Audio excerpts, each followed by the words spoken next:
Саламатсыңарбы, урматтуу окуучулар. Бүгүнкү сабагыбыздын темасы 20-кылымдагы дүйнөлүк экономикалык кризистер. Сабактын планы: 20-кылымдын биринчи жарымындагы экономикалык кризистер. Мамлекеттик монополиялык капитализмдин түзүлүшү. 1929-33 жылдардагы экономикалык кризис. Кризистен чыгуунун варианттары.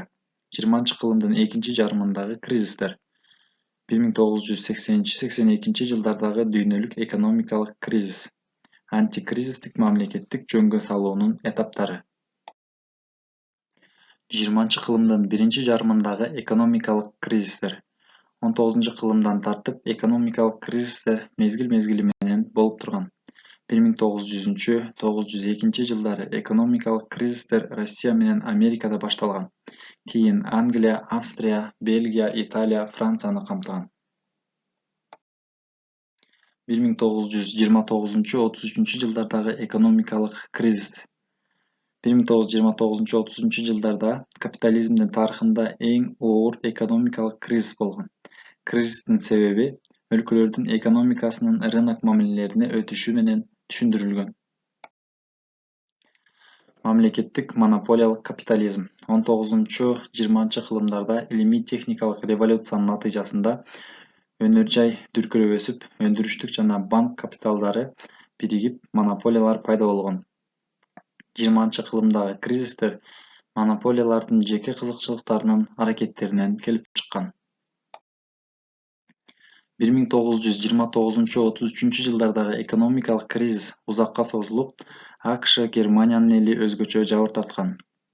АКШда 46,2%, Германияда 40,2%, Францияда 30,9%, Англия 16,2%га өнөр жайы төмөндөгөн.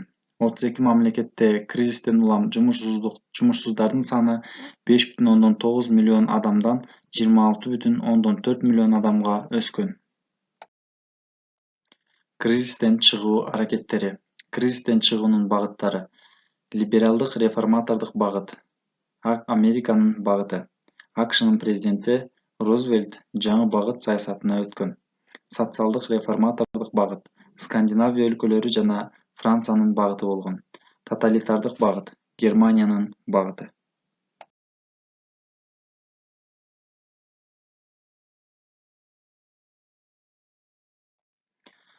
АКШдагы 1974-75 жылдардагы кризис.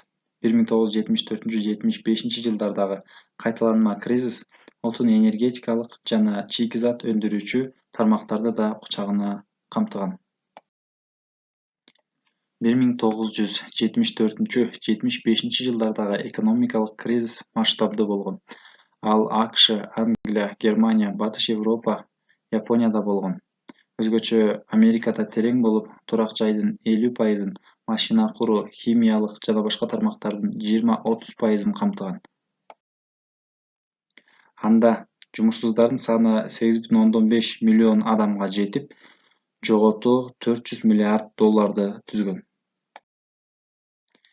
1980-82 жылдардагы дүйнөлүк экономикалык кризис. Этаптары. Улуу Британия жана Франция элге керектүү продукцияларды чыгарган өндүрүш тармактарында кризис болгон. Экинчиси. Капиталисттик өлкөлөр, АКШ, Батыш Европа өлкөлөрү, оор өнөр жайлар, энергетика тармагы кризиске учураган. Стагфляция. Стагфляция өндүрүштүн төмөндөшү, жумушсуздуктун өсүшү, өндүрүштүк кубаттуулуктун толук пайдаланылбашы, баалардын өсүшү менен коштолот. Кризистер мамлекеттик жөнгө салуу милдетин аткарып бүтүп, эми жаңы ыкмаларды табуу милдети коюлган. Кайрадан кризиске кабылбоо үчүн азыр экономикада рыноктук мамилелерге көбүрөөк эркиндик берилип, мамлекеттин экономикага кийлигишүүсүн чектөө сыяктуу либералдык саясат жүргүзүлүүдө. Жыйынтыктап айтканда, рынок экономикасынын мамлекеттеринде 20-кылымда кризистик абалдан чыгуу үчүн ар кандай ыкмаларды пайдалануунун бай тажрыйбасы топтолгон. Бул иште мамлекеттик монополиялык капитализм өзүнүн жөндөмдүүлүгүн көрсөтө алды. Бул тажрыйбалар рынок экономикасына жаңыдан өтүп жаткан жаш мамлекеттер үчүн чоң сабак болот. Үйгө тапшырма боюнча суроолор. Экономикалык кризис деген эмне? 1929-33 жылдардагы кризистин өзгөчөлүктөрү кандай болгон? Мамлекеттик монополиялык капитализм деген эмне? Мамлекеттик монополиялык капитализм доорундагы кризистердин өзгөчөлүктөрү кандай? Кризистен чыгуунун кандай 3 варианты бар? 1974-75 жылдардагы экономикалык кризис кандай мүнөздө болгон? Түзүмдүк кризистер деген эмне? Антикризистик мамлекеттик жөнгө салуу деген эмне?